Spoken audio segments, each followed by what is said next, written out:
हे बाबू रोजानी फेरी के नजरिया कर जवा हमर फाटल कर जवा हमार फाटेला हो। हे बाबू रोजानी फेरी के नजरिया कर जवा हमार फाटे कर जवा हमार फाटेला हो। हे बाबू तोहार दुखवा कैसे के बाटी कर जवा हमार फाटेला हो। हे बाबू तोहार दुखवा कैसे बाटी कर जवा हमार फाटेला हो।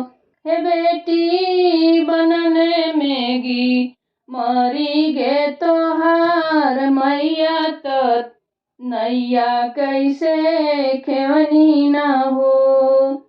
हे बिटिया नन्हे में मर गे तोहार मैया तो नैया कैसे खेवनी न हो। हे बिटिया आज याद आवे तोहर मायरिया नयनवा आंसू भरी रोई।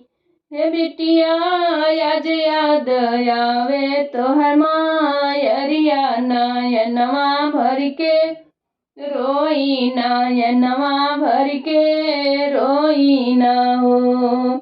खाना रोज बाबू भूख जीना सुत जाया बाबू खाना रोज बनाया बाबू भूखे जानी सूती जाया बाबू दवा समय पर खाया बाबू हो। हे बाबू इतना दिन रहल तोहार सथवा की हथवा तोहार छूट गईल हो। हे बाबू इतना दिन रहल तोहार सतवा की हथवा अब छूट गईल हो।